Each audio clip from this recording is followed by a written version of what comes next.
আমি নিকাশা রানী বলছি। প্রিয় বন্ধুরা, আজকে যে গল্পটি বলবো তা পুরোটা শুনলে তোমাদের মধু বের হয়ে যাবে। আমার মা অনেক সুন্দর দেখতে। মা নিজের শরীরের খুব যত্ন নেন। সাধারণত গ্রামে মহিলারা শাড়ি পরেন, কিন্তু মা মাঝে মাঝে শার্ট এবং জিন্স পরতে পছন্দ করেন। তাকে দেখতে এখনো কম বয়সী মনে হয়, কারণ তিনি প্রতিদিন পরিশ্রম করেন এবং নিজের শরীরকে ফিট রাখেন। মায়ের লম্বা চুল এবং মুখে সব সময় হাসি লেগে থাকে।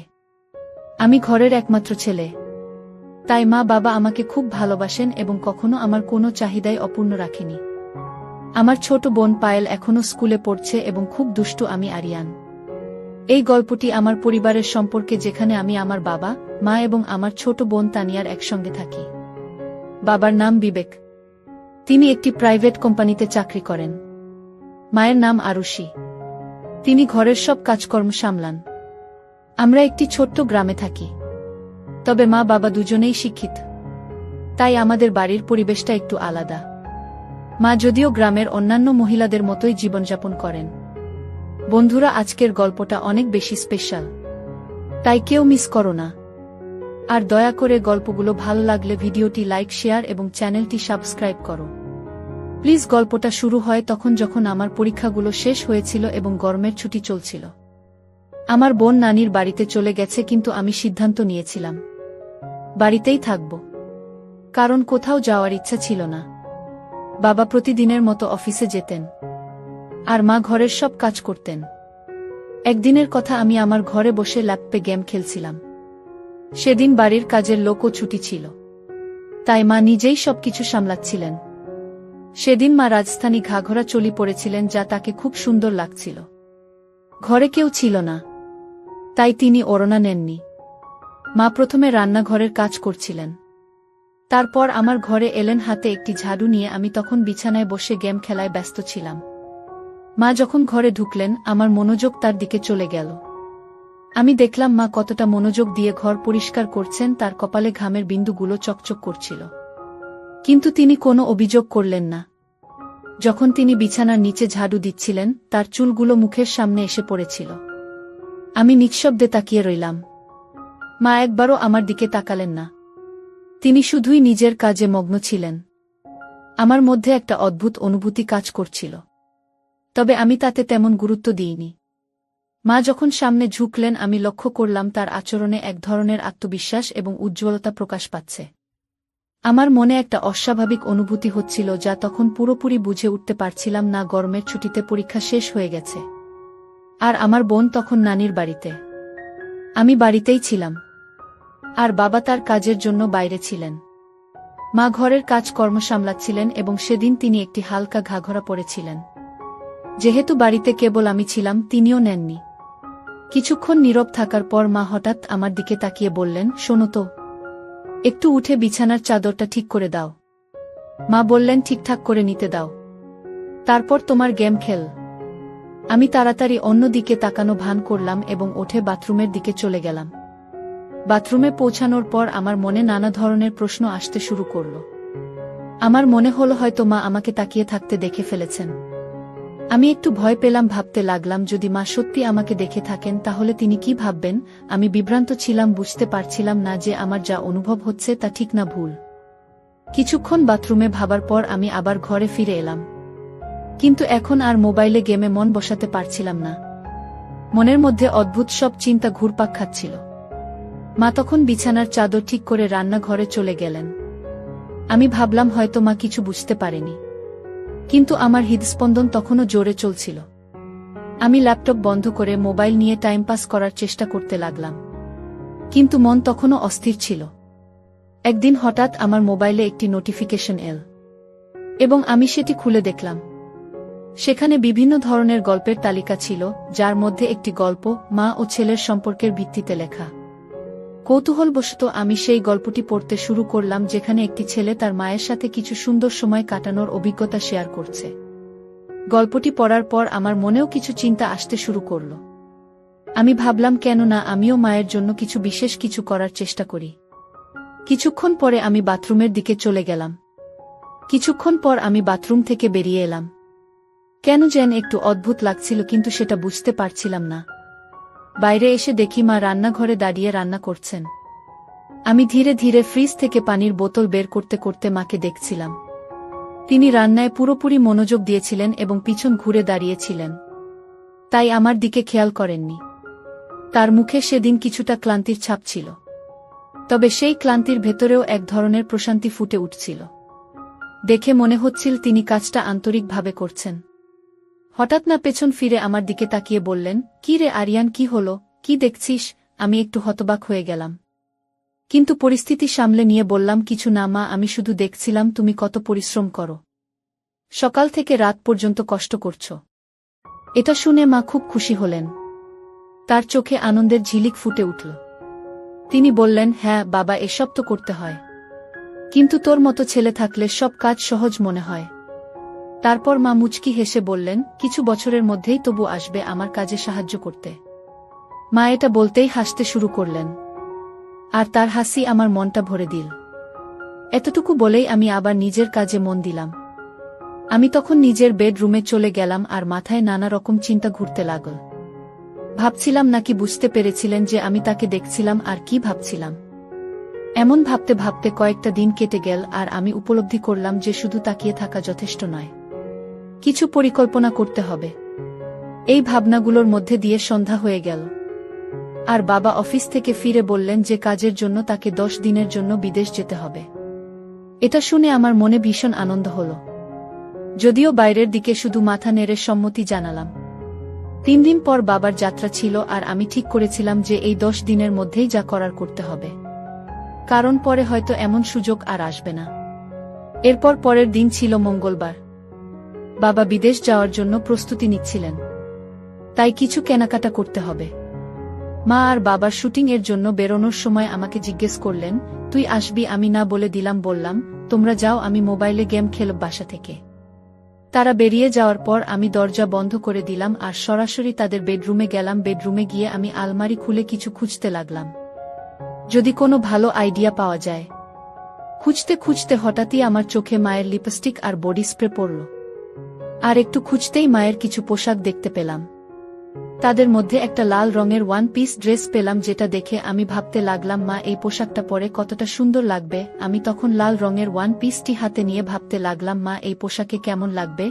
কিছুক্ষণ এমন ভাবতে ভাবতে আমি আলমারির সমস্ত কাপড় গুছিয়ে রাখলাম। তবে বেডরুমে মায়ের ছবিটা দেখে আবারও এক ধরনের অদ্ভুত অনুভূতি হতে লাগল। তখন আমি মনে মনে সিদ্ধান্ত নিলাম যে শুধু ভাবার মধ্যে আটকে থাকলে চলবে না, কিছু একটা করতেই হবে। এরপর আমি সবকিছু গুছিয়ে রেখে হলঘরে এসে টিভি দেখতে লাগলাম। ঠিক তখনই মা বাবা শপিং শেষে বাড়ি ফিরে এলেন এবং বসে পড়লেন। এইভাবে সে দিনটা কেটে গেল। পরের দিন সকালে বাবা বিদেশ যাওয়ার প্রস্তুতি নিচ্ছিলেন, তাই মা তাড়াতাড়ি উঠে ঘরের সবকিছু গুছিয়ে নিলেন এবং বাবাকে নাস্তা করিয়ে ঘরের বাকি কাজগুলো করতে লাগলেন। সকাল 8টায় বাবা আমাদের বিদায় জানিয়ে বেরিয়ে গেলেন, আর মা ঘরের কাজে ব্যস্ত হয়ে পড়লেন। বাবার কাজে বাইরে যাওয়া আমাদের জন্য কোনো নতুন ঘটনা ছিল না, তাই আমরা সহজেই মানিয়ে নিলাম। মা তাড়াতাড়ি ওঠার কারণেও বাবার যাওয়ার প্রস্তুতিতে ব্যস্ত থাকায় স্নান করতে পারেননি। বাবা বেরিয়ে যাওয়ার পর সকাল 9টার দিকে মা স্নান করতে গেলেন, আর আমি তখন ঘরে বসে টিভি দেখছিলাম। কিছুক্ষণ পর মায়ের গলা শুনতে পেলাম, "আরিয়ান, তোয়ালেটা এনে দাও তো, বাইরে রেখে এসেছি।" আমি তৎক্ষণাৎ তোয়ালে নিয়ে বাথরুমের দরজার কাছে গেলাম। মা দরজাটা একটু ফাঁক করে হাত বাড়ালেন তুলে নেওয়ার জন্য। আমি দেখতে পেলাম মায়ের চুল ভিজে গেছে আর তার হাত থেকে পানি পড়ছিল, যা দেখে এক মুহূর্তের জন্য আমি স্থির হয়ে গেলাম। মাকে তখন সত্যিই সুন্দর লাগছিল। যখন তিনি হাত বাড়িয়ে তোয়ালেটা নিলেন, তিনি একটু পাশে সরে দাঁড়িয়েছিলেন, ফলে তার শরীরের কিছু অংশে পানি পড়ছিল যা সূর্যের আলো ঝলমল করছিল। ওই মুহূর্তটি খুব সাধারণ ছিল, তবু আমি সেখানে একটু থমকে গেলাম, কিন্তু আমি নিজেকে সামলে নিলাম। বাবা তখন বাড়িতে ছিলেন না, তবে আমি কোনো ধরনের ভুল বোঝাবুঝি না করার জন্য নিজেকে সংযত করে আবার হলঘরে ফিরে এলাম এবং টিভি দেখতে শুরু করলাম। কিছুক্ষণ পর মা তোয়ালে পেঁচিয়ে হলঘরে এলেন এবং টিভির পাশে রাখা আয়নার সামনে দাঁড়িয়ে হেয়ার ড্রায়ার দিয়ে চুল শুকাতে শুরু করলেন। আমি চুপচাপ পিছন থেকে তাকিয়ে রইলাম, যেন মুহূর্তটাকে উপলব্ধি করছি। মাথার চুলে হাত বুলিয়ে হেয়ার ড্রায়ার দিয়ে চুল শুকাচ্ছিলেন, যা তার জন্য হয়তো খুব সাধারণ কাজ, কিন্তু আমি লক্ষ্য করেছিলাম সেই মুহূর্তে তার নির্ভরতা। কিছুক্ষণ পর আমি বললাম, মা তুমি সব সময় সাধারণ পোশাকগুলো বাড়িতে কেন পরে থাকো? মা অবাক হয়ে বললেন, কেন, এতে কোনো সমস্যা আছে নাকি? আমি তো যা ভালো লাগে সেটাই পরি। আমি মৃদু হেসে বললাম, না মা, শুধু কাল যখন তুমি জিন্স আর টপ পরেছিলে তখন তোমাকে বেশ ভাল লাগছিল, তাই বললাম। মা হেসে বললেন, আরে বোকা, বাড়িতে কি আর জিন্স আর টপ পরে থাকে? বাইরে যেতে হলে তখনই পরব। আমি বললাম, আসলে মা, যখন তুমি শাড়ি বা ওই রাজস্থানী ড্রেসগুলো পর তখন একটু বয়সী দেখায়, তাই বললাম। মা আবার হেসে বললেন, জানিস রে, এখন আর এসব ভাবার দরকার নেই। যার সঙ্গে প্রেম করেছিলাম তার সঙ্গে তো বিয়ে করেছি, আর তোর মতো একটা আলসের ছেলে আর পায়েল মতো সুন্দর মেয়ে আছে, আর কি বা চাই না? এতটুকু বলে জোরে হেসে বেডরুমে চলে গেলেন কাপড় পরিবর্তন করতে। আমি মায়ের হাসি দেখে নিজেও হেসে ফেললাম এবং টিভি দেখতে লাগলাম। কিছুক্ষণ পর মা যখন নতুন পোশাক পরে বাইরে এলেন তখন আমার মন ভালো লাগল, আর একটু রাগও হল, কারণ মা আমার কথা ধরে ফেলেছিলেন। আমি মনে মনে একটু বিরক্ত ছিলাম, কারণ মা আবার পুরোপুরি ঢেকে ফেলেছিলেন নিজেকে। মহল ঘরে এসে বললেন, এখন কেমন লাগছে আমাকে? আমি অবাক হয়ে বললাম, এখন তো তুমি ঠিক আমার বয়সী মেয়ের মতোই লাগছে না। হাসতে হাসতে বললেন, আরে পাগল, তোর আর আমার মধ্যে 20 বছরের পার্থক্য, আমি কিভাবে তোর বয়সের হতে পারি? আমি তখন কি বলব বুঝতে পারছিলাম না, কিন্তু কিছু একটা তো বলতে হবে, তাই বললাম, আরে মা, আমাদের বয়সের পার্থক্য তো আমরা জানি, কিন্তু বাইরে তো কেউ জানে না। যদি আমরা একসঙ্গে বাইরে ঘুরতে যাই তাহলে সবাই ভাববে যে আমরা গার্লফ্রেন্ড বয়ফ্রেন্ড। এতটুকু বলে আমি ইচ্ছে করে থেমে গেলাম।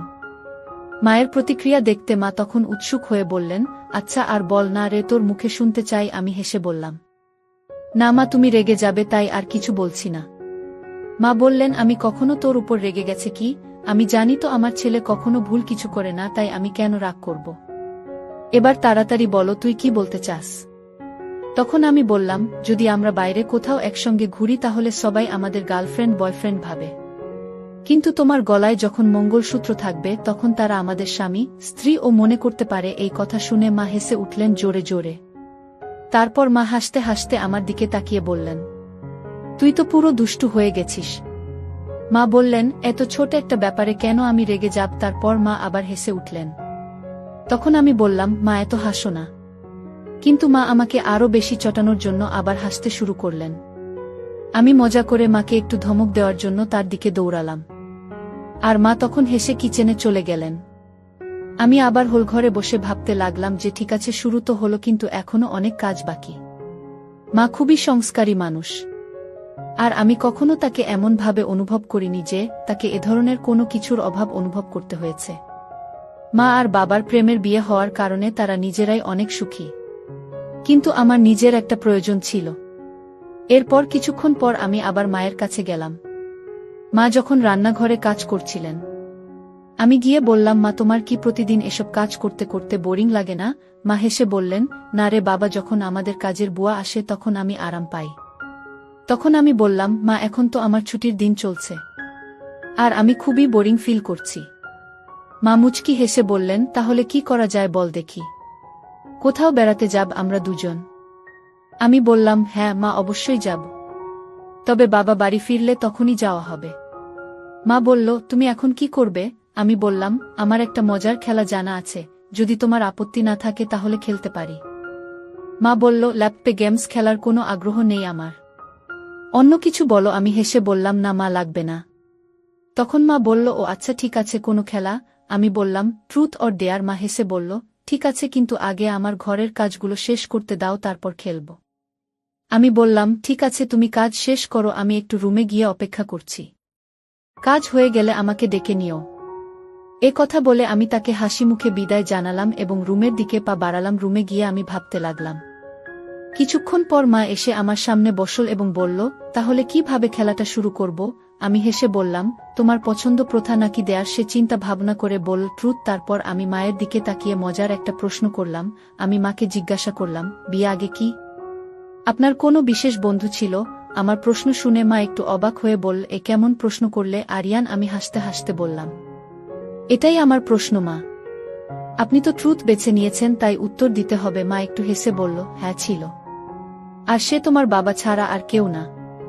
এরপর আমি বললাম, ঠিক আছে মা, এবার আপনি আমাকে প্রশ্ন করুন, আমি ট্রুথ নেব না। কিছুক্ষণ ভাবল, তারপর বলল, তোমার কি কোনো বান্ধবী আছে? আমি একটু হাসি দিয়ে বললাম, হ্যাঁ আছে। সে তো আমার সামনে বসে আছে। আমার কথায় মা একটু বিরক্ত হয়ে বলল, এই ধরনের কথা বলা ঠিক না। আমি তোমার মা। মায়ের প্রতিক্রিয়া দেখে আমার আত্মবিশ্বাস কিছুটা কমে গেল, কারণ মা সব সময় সিরিয়াস হয়ে থাকে। আমি মজা করে বললাম, তুমি কেন সব সময় এত সিরিয়াস হয়ে যাও? আমি তো শুধু মজা করছিস। একটু হেসে মাথা নাড়ল।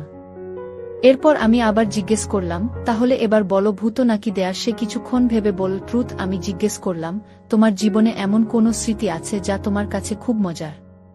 সে একটু বিরক্ত হয়ে বলল, এ ধরনের প্রশ্ন ভালো নয়, আমাদের এই খেলা এখানে থামানো উচিত। আমি বললাম, আমরা তো খুব ভালো বন্ধু, এবং বন্ধুরা তো একে অপরের সাথে সবকিছু শেয়ার করে। যদি তোমার বিশ্বাস থাকে তাহলে তুমি নিশ্চয়ই আমাকে কিছু বলবে। সে কিছুক্ষণ ভেবে বলল, কিছু প্রশ্ন ব্যক্তিগত হয় আর সেগুলো ঠিক না শেয়ার করা। আমি হেসে বললাম,